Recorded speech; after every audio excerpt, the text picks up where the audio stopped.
onto the T1. Onto the T1, but the Soldiers is not there. We force out even the fastness, so we are seeing no members of Team Flash on desk. Oh, he's not. You kind of tofu. Okay, we are having shots fired. I mean, Kinded. Oh, wait, I feel like that was a fast shot. Yeah, of course. Payback. I'm gonna get back at him at some point. But BRU are on a roll as they take the mid T1. More space, more of this map control by BRU. Yeah, very troublesome situation for Team Flash to be in. They are behind. They are late game. They are losing these turrets. So what naturally happens when you lose turrets? You start to lose your jungle as well, as we've already seen at this moment in time. Grim United able to actually have free access to that Azure goal. This draft by BRU is just on point. Everything that they want to do is like, we're all in, we're going early game, we're going fast, we have so much damage, and try to catch us. It's been impossible for Flash. They've done nothing thus far to make a sort of dent into this league. There's been no real reactive gameplay. There's no kind of mirroring, there's no kind of lane play. Top side of the map whilst they try and rip them. Bot here, it just seems to be like, what can we get? At what cost? Trying to limit that kind of like deficit here. Yeah, and I mean, you have to get some sort of pick off at this point. You're looking, I mean, this net worth lead is starting to grow. It's starting to compound. It's becoming very difficult for them to kind of make a dent into. But BRU, again, look at this full court press. How are you supposed to able to find any sort of space across this map? The crazy thing is, we got one kill on the board.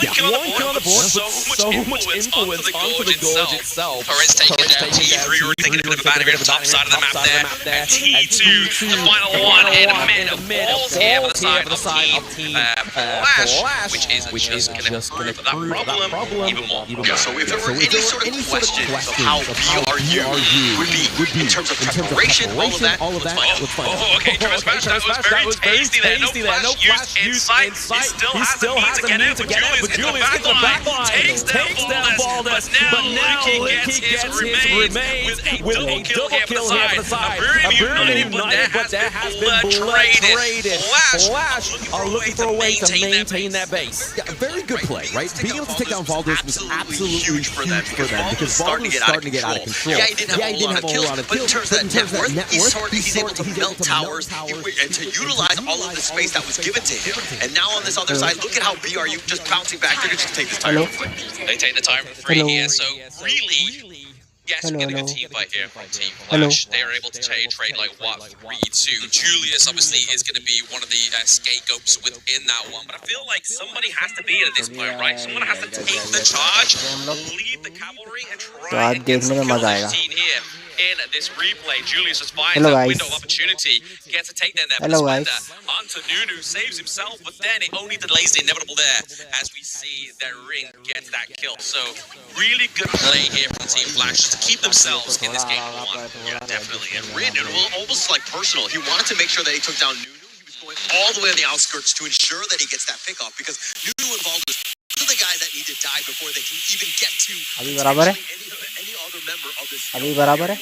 Yeah, I mean, that's right. So obviously the backline potential here for Nunu on this Lorian is absolutely nutty. And you look at obviously the goal difference here as well from the mid lane. It's not stark difference, it's not day and night, around about 500 goal difference. So in terms of actually these mid laners taking priority into the resources, it's not a lot, but taking those blows is going to be Towers. I think he's taking a little bit too much damage here, but it is going to be Julius looking for the escape here on the butterfly. He's able to get out, and another takedown onto Little Boys. Team Flash are looking for more blood. They're looking for more kills. They're looking to try and stay into this game because they're now approaching that late game territory, which this can actually flip for them.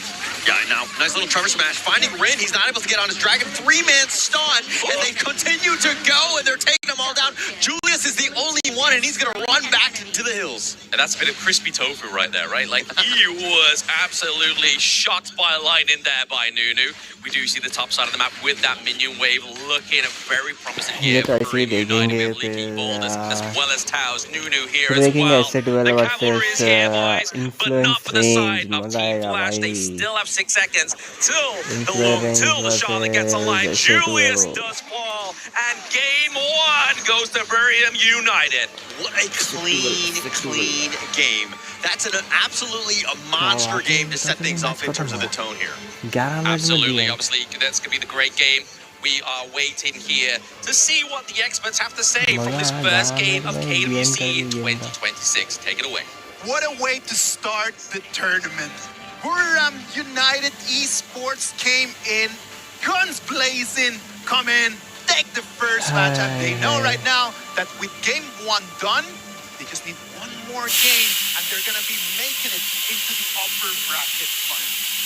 Really dominating way that they actually won, where it was not really about team fight, but a chain of effects that we can see they got in the replay here. It was like, okay, Julius from Team Flash, he got the Tyrant in the 4th minute mark, but Little Boys and also the side of Valdez, they went into the Clash and attacked the side of Neil on that Charlotte, got that solo kill, and then converted into towers, buffs, objectives, and then it just kept snowballing the same way. And if we were to look into Team Flash that game, I think Tofu on the Zhangfei, he only had like what, 3 Unbridled Outbursts towards the end of the game. What was very interesting for me in this whole thing is just how we had been talking about, like, how are they going to just take that understanding from their own game and just apply it into this patch, apply it into this meta. It was just so lovely to see how they took the aggression that we talk about and they just turned it into exactly what they needed.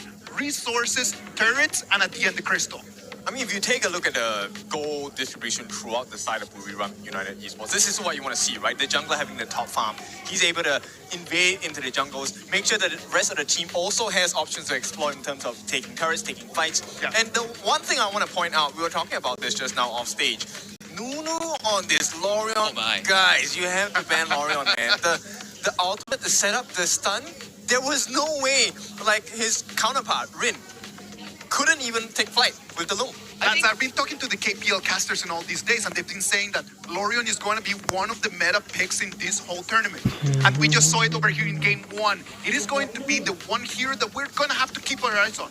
I think especially, right, where it excels in a few things. I think the Lorian pick coming in from the side of that realm was actually really smart, where you're thinking on the side of people. I don't think you have Xiao Xiao, you have White Alien, both very mid to close range heroes here. And then you have a Lorian where he's just like showing his like balls left and right, you know, that's just zapping you from afar, setting you up for big plays, where the range advantage is already earned by the side of Buriram, where they already have that team fight edge, where you don't need to like go for those big team fights. Poke, rotate, invade. That's what they did all game prior to that 10-minute mark. Just a piggyback right on that topic, because it's very interesting that at 8 minutes of the game, they were already just knocking on the high ground turrets. Like, it was just so interesting, just the way that with only 1 kill over there, they were already just pushing in just to go for the main objective. It didn't feel like 8 minutes at all. It felt like, you know, they have been farming for like 15, 16 minutes, right? The goal difference was so big. It was 5 minutes, a 5,000 goal lead in less than 7 minutes into the game. And that was a huge monument for the side of Buriram Esports, because they did exactly what they were supposed to do, right? They took 1 kill, that singular kill transformed into 3, 6 outer turrets, jungle camps after jungle camps, and then, you know, the wasted efforts from Tofu on that Zhangfei, we counted, right? 3 unbridled outbursts, no return. An amazing start for KWC 2026. Buriram United Esports right now, a small lead that could take them into the upper bracket finals. Ladies and gentlemen, we're going to go for a short break, and when we come back, we're going to go with game 2 or match 1 of our KWC 2026.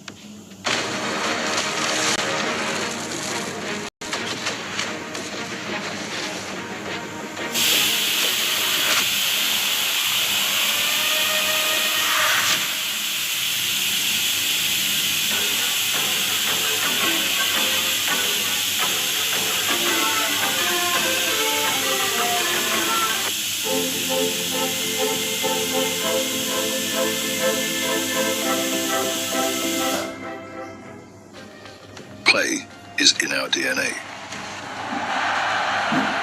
Whenever we let it out, it becomes our superpower. Now imagine an entire city being built to supercharge it. Kadir पुराने तो खत्म हो गया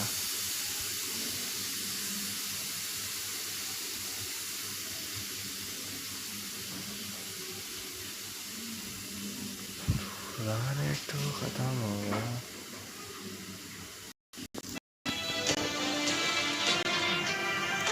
Let's go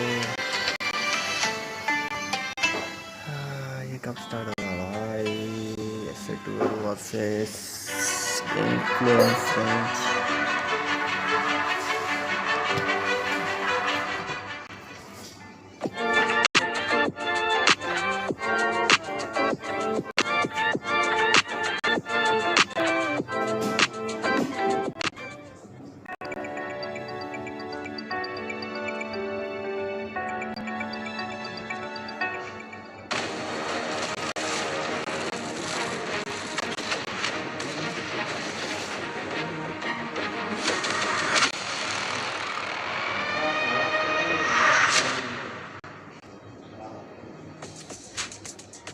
Forged in valor, crowned by honor. The KWC 2026 is Hello, back, ladies and hello gentlemen. guys, hello. Game 1 was electrifying, and right now we're gonna move Hello into guys, game 2. hello. I want to talk a little bit about that tyrant fight at the Hello. 10-minute marker, because that was the moment that decided the whole game.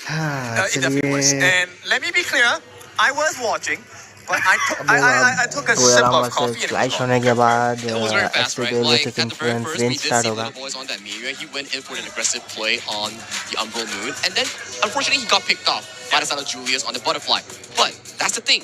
You're down like 4,000 or 5,000 gold at the 10th minute mark, where even in a 4v5 situation, it still gave so much room for Buriram to actually win out that 4v5. We saw Nunu bouncing with that ultimate, just locking down several players here, and then setting up for those team fight wins, which in a equal like 50-50 goal lead, it could have been team flash comeback moment, but it's due to that early game that you talked about just now. Yes, and it answered one very big question we were, discussing just now, which was, do the AOV teams that come into KWC, can they actually match the timings? Because the timings are a little bit earlier in their side of the world.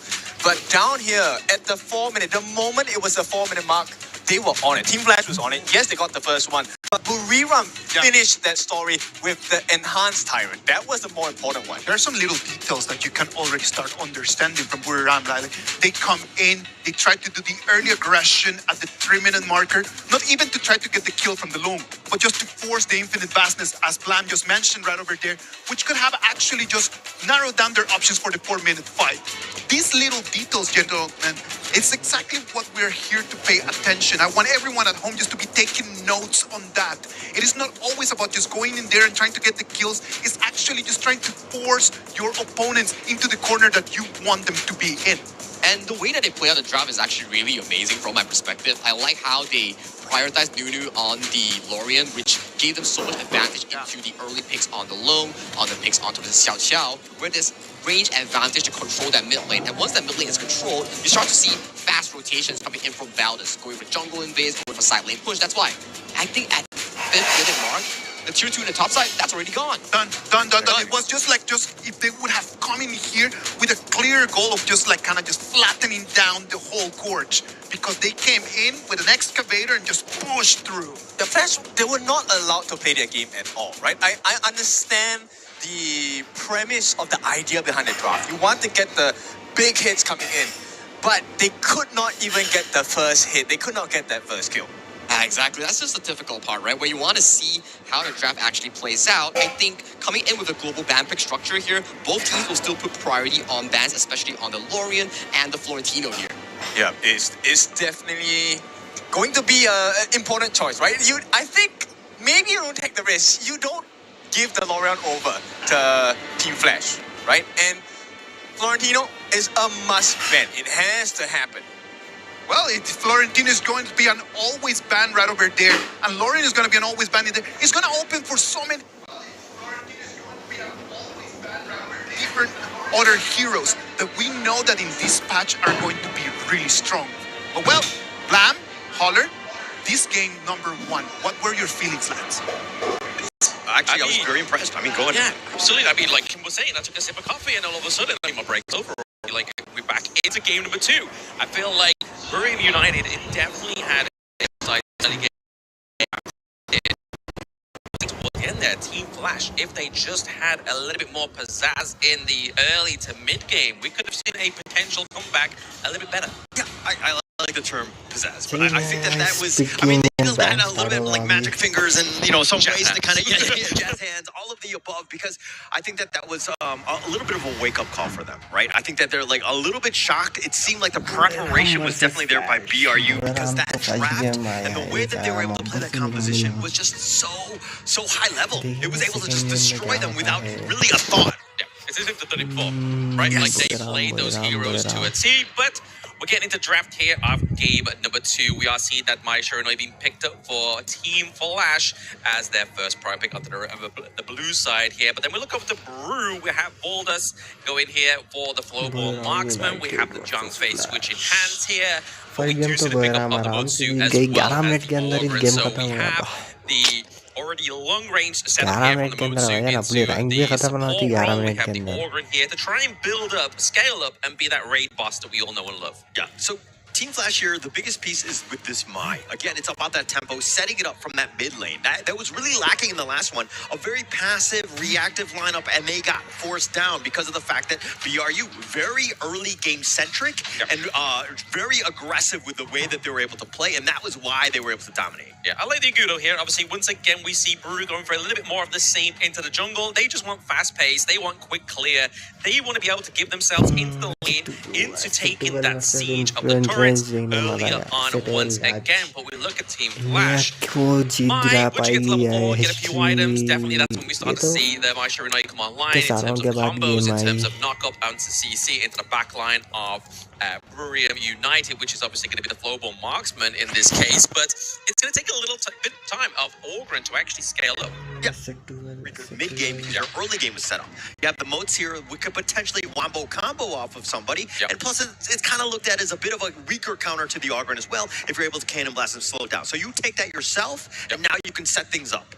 Yeah, I mean, if we saw anything from Team Flash, obviously they do know how to get the pickoffs right. They do know how to orchestrate a bit of a comeback into a team fight that not necessarily they took the engage for. Like, they saw it, they rather than disengage, they thought, okay, bet, let's go blow for blow. And then they come back. So I do agree with your point there, Motsu being able to kind of set this up for either a pathway of Mai Shiranui or Ogren in these team fights. But we are getting a little bit more sustained here onto the side of Burium United. We have that huge one. It's going to be looking to go into that mid lane. Yeah, it's a perfect counter pick here. Because, again, the Mai is about fast, aggressive blow-up. 0 versus 2 The class cannon style. But you have the Yuan, which is the polar opposite. You're going to be very sustaining. You're able to out-heal. As long as you're able to withstand that initial burst, you're going to be able to kind of even out-heal him. So this is a great pickup for now. But the problem is, you say initial burst, we do have a secondary burst here, which is obviously going to be the Chicha. So we now have potential of, if it doesn't work the first time, we have Chicha come through with the damage. And they now actually have a sufficient front line. This is the thing that they didn't have in game number 1 for Team Flash, was a sufficient front line, but now they have the Byron, they have the Ogren. I feel like this is definitely a comp here that could get Flash a 1 point onto the board. Definitely. And I mean, it definitely makes a lot more sense. It's way more balanced. They shore up a lot of the weaknesses. And they have, from early to late game, you're kind of set. My only concern is that the range, the Chicha kind of limited. You don't have as much, right? Yes, the Ogren will be there, but once they're hitting that mid mark, everybody within range is going to be super, vulnerable, right? And so that's where, BRU need to kind of play around that dance. Speaking of dancing, obviously, like you said with the Chicha, you do kind of have to prep yourself before you go into a team fight, especially if you want to have that range. You got to stack up your passive, and then that's when obviously the burst potential does come through. Not quite as kind of like demand and go as the Mai Shiranui burst. And as it looks like the players are about to load up into game 2. Must win, I say, right? Because if you're at the EWC, you lose 2 series, you are going home, unfortunately, from the play-ins. You don't have too much time to explore Paris, if you will. I mean, depending on which airport they flew in, right? Obviously, there's an airport quite close by. There is an airport quite close by. I made the mistake of flying in from CDG. Took me an hour to get here. I could have gone literally maybe 15 minutes max, but that's my bad preparation. So I can hope the Team Flash and Burium United have better preparation in this game number 2. Yeah, and I think that for both of these squads, this draft looks a little bit more 50-50 to me, right? You don't see one that is skewed one way or the other, but this is going to be about those team fights. And BRU is able to win one, especially with the setup that they have. You have the Dharma Truth, the Changfei Umbrella Outburst, and then you win that team fight, you're going to just start losing towers, because this Agudo is going to be a problem. Yeah, there's a lot of crowd control. Absolutely. Crowd control, but I think the most scary thing is here, obviously, yes, we know Ogren can do a lot of damage, but can you kind of damage and sustainability that the side of Buriram United have. Yeah, it's all about this early game, and I love it the way the Team Flash are playing right now. This is what they did not do, and now they're going in. Valdez getting a little bit low himself, but he's going to lose the red buff to start things off. A bit of a disaster for BRU to start this. A bit of a Flash, a mob dance here from the side of Team Flash. A bit of a change-up, I would have to say myself. Very well greeted, well needed in this one, right? Because like Holo was saying literally moments ago, Team Flash didn't make these quick adaptations. It's looking very bad for them. Not looking good. I mean, it's not over. It's still very early. We haven't even hit the 2-minute mark. But setting yourself up, those are the little wins that you need to really, compound your lead. And now BRU, they're going to do a little bit of pressure onto HOK as well. HOK able to get out of there as well. We are seeing that the voting game is still going over to Buriram United here, so we do see a lot of fans for this team looking to try and round this one out for a nice, comfortable 2-0 for themselves. But I feel like for me, what's gonna have to take a difference here for this team too. It's Flash trying to get some early game kills, like you said. Try and compound that effect in the early game, get it into the late game. Yeah, they did get out their first kill for quite some time. I mean, BRU were playing flawlessly, the positioning. Now, even putting pressure here, HOK is coming out worse for wear here. Yeah, definitely taking too much damage for my liking as well. Obviously, as we see, quite a bit of a compounding effect going on anyway, right? Like, we are seeing everything coming into that mid lane. We're seeing, obviously, the Spike-tail Beast being taken off the side here. The picks on for Buriram United. So you can already see the action and consequence going into the gold lead. But did you see how Team Flash, again, they were taking boars away. Yes. They're being aggressive, and this is exactly what you want to do, especially in a lineup that needs to spike in that mid game. If you're having a terrible early game, but you're going to have a rough time. So again, you want to be aggressive. You have the timer, and now with this Crimson Golem, it looks like it's going to be started here. Taos is looking to take that away, but Valdez gets the smite. Valdez does get the smite there. I mean, it's kind of looking like here Julius has got squatters' rights into the enemy's jungle, right? Like, he's just constantly like, you know what? I got the timer. I've got the key to your property. I'm going in there. I'm stealing what I need, and you can't stop me. But fortunately there for Valdez, this time around, he was able to successfully steal back his Crimson Golem, which now I feel like is the moment in time where Valdez may be able to try and gain a little bit more momentum for himself. Yes, it's all about momentum here. And if we're looking at both sides right now, net worth, neck and neck. This is what we wanted to have seen, especially with these AOV squads. We knew it was going to be competitive because they're coming in almost from the same footing, if you will. Yeah, something to prove as well, right? Like, this is a different battleground. Yes. Like, this is not their home. They are here, and they are looking to make a name for themselves. And definitely, right, so we haven't seen them go up against any HOK teams yet within KWC, but only time will tell how well they do. But currently, just looking a bit for tit for tat, right? Just trying to basically have a bit of a calm before the storm, before those neutral objectives get online in around about 20 seconds. Yes, we're almost there, but to the point of kind of, letting everyone understand the situation. If you win this, you have a potential to make the groups, right? Yeah. And now Tofu, it looks like Julius is looking to go in, path of passing on, he finds it with the Conductor of Souls. It's going to be dodged out by the Unending Star when they get the pushback with the Ruined, and they find it, but Julius, Gate went in too far. Rin is going to be picked off as well. 2 members down, and BRU weather the storm, and they take 2 themselves. I feel like that was kind of like a rin, like a chainsaw, right? But it wasn't aggressive enough for the side of Team Flash. He gets taken down. They don't bother going for the target. They're looking to make some claims, some monopoly on the gorge. Yeah, actually, it did seem like they were completely in sync with one another. Like, Julius was a little too far up, hits the Conductor of Souls, tried to go for 2, but by that point, it's kind of you're not in a great spot in terms of that positioning. You want that when the team fight is already happening, everybody is completely grouped, and BRU just completely dodged it here. I feel like that's just the counter-engage potential of the side of Buriram United, right? Obviously, using that Mournful Sorrow there, just able to keep himself alive, just meant that they dived in. They were in the Lions Pit. I feel like Rim was probably,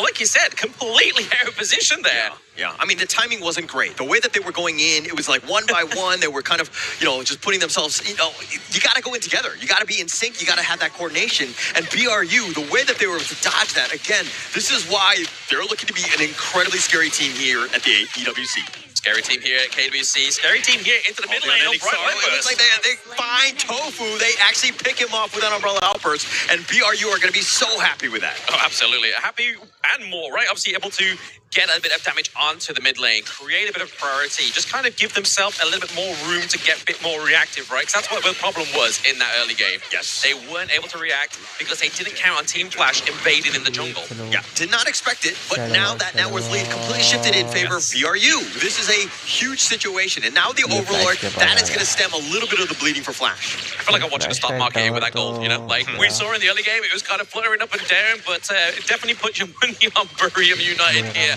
But we are seeing a lot more monopoly being taken away here from the side of Team Flash. It seems like a little bit of a rinse and repeat of game number 1, which is a problem here. It's just taken Brew a little bit more time to get into this position. Perfect disengage. They had that vision, BRU that was, but Taos didn't have enough madness to get that ult off. So they were like, okay, we can't team fight. We need to get out of this. They lose nothing. They take what they can from the jungle on their way out. Very smart play, even when you're looking to just retreat. Yeah, you are playing the offensive, but defensively, right? You don't want to kind of get too greedy here if you're Burium United. Once again, a very low kill game so far. 6 minutes in, 3 kills onto the board here. But that's not what's important. It's about creating that pressure in the bot side. Oh, the Conchusin as well, but the Aerostorm just zoning them away. Team Flash, a good attempt, right? That's the kind of setup that you're looking for. But they actually find Taos sticking around a little bit. They have the Cannon Blast onto him, but they're not going to continue on. It looks like BRU, again, just dodging most of the attacks by Team Flash. I think this is the beauty of obviously the Motsu, like we're saying in the draft, right? You're able to use that Cannon Blast from a very safe distance, disengage for your teammates, kind of almost like a second chance card, get out of jail. And that's the biggest problem, right? I think that the way that they've been able to kind of set things up, but BRU, again, just dodging most of it. They're mitigating most of what he brings. Yeah, top side of the map is definitely not being mitigated here by the side of Flash with that minion wave coming through, but it is going to be answered here by Rin. I feel like Rin needs to be out of these team fights. Outburst. It looks like it's going to connect. They tried to go on Pac. The Aerostorm is going to do some damage. They find Tofu, the nice little knockup as well. They have a little bit of control. Yaw is knocked on the shield. He too will fall. It looks like 2 members down from Team Flash. Byron shouldn't be melting that quick, you know? Like, there is some serious net worth going into the damage carries here onto the side of Burium United. He fell too quick to flash in from Nunu, just driving them away.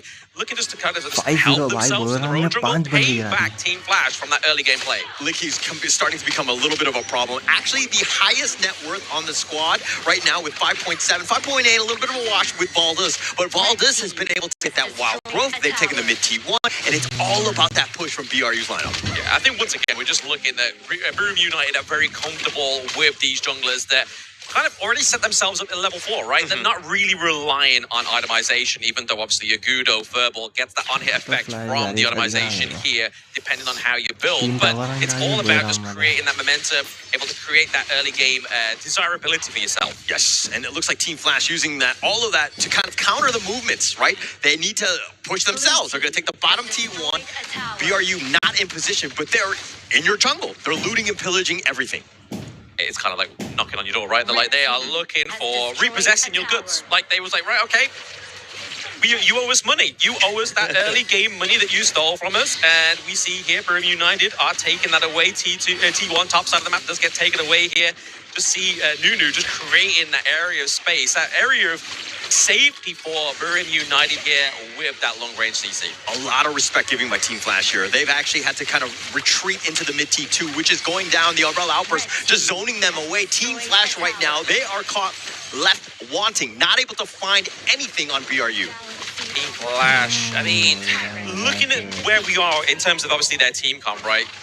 We see Rin not quite doing too well here. He's kind of having to be into the side lanes, looking to try and scrap any kind of resources he can get for himself, just to try and get that mid to late game activation here. And I feel like the same is the problem for Julius, right? We're looking at carries, we're looking at them having to... They need the gold, right? Like, that's the problem here. I mean, he's trying, but there's no space. They're going in. Nice little revenge and finding him back, but is not able to get it. And Yo has that force field suppression. He's tanking most of this. He's still Byron at the end of the day. He does survive. the vibes this time. Obviously, last time we saw him, he was literally cut through like a hot knife through butter. But this time around, he's definitely looking a little bit more tankier now. But we do have to keep obviously an eye on obviously common skills, right? Because we know that High Duck is not going to be making those engages because they don't have those flashes on. Does not, but they have the cannon blast, and with that Aerostorm zoning them away, Tofu is going to just have to Peacebringer on back. But the way that they're able to kind of, mitigate, dodge things around, the BRU just playing with their food, if you will, as they start the Tyrant here. Tyrant, 10-minute Tyrant V that started here. Hauler, can they make a clear engage here? Panther Passing does come Julius, he wants to go for this one, cannot give this one headbutt, but he gets control, he gets knocked down over the wall. It doesn't even matter, and they take the Tyrant.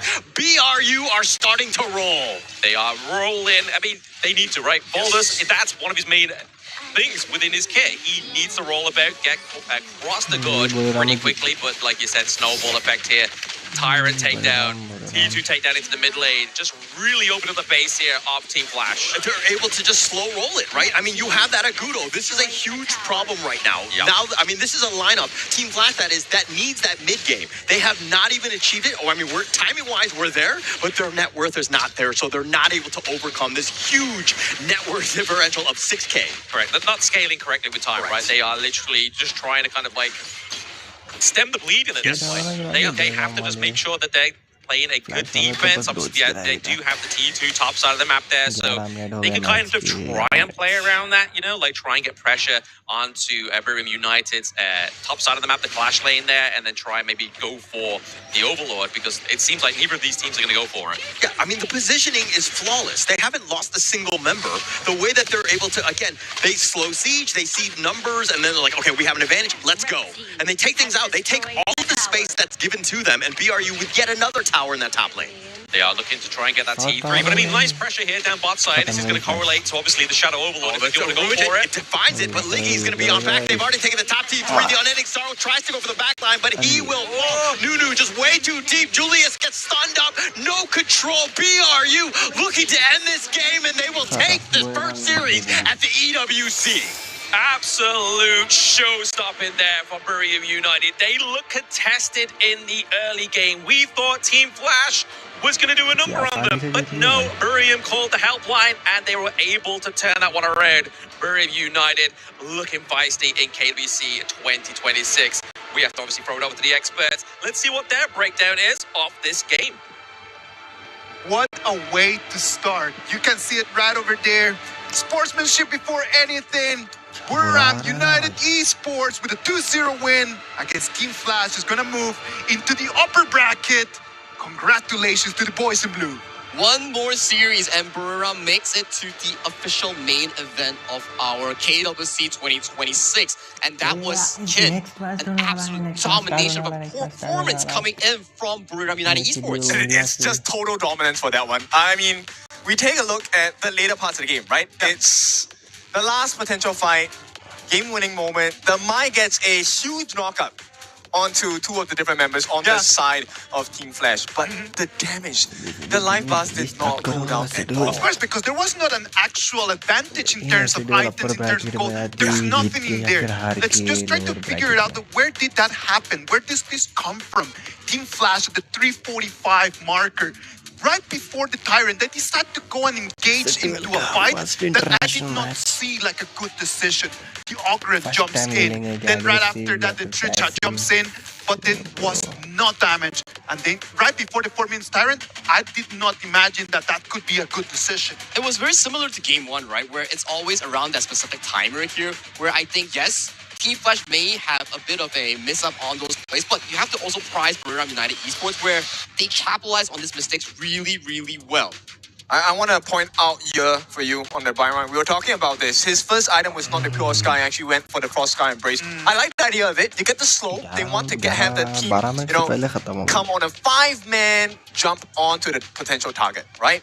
But that was not going to be the case when they're behind on gold. Another thing I want to pay attention to is Rin, is Chicha.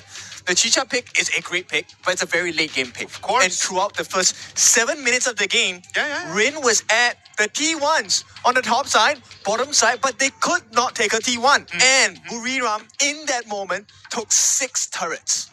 And just in terms of that, like you can see how Buriram United Esports had a little bit more of a preparation, a little bit more in depth, I would dare to say, just compared to their counterparts of Team Flash.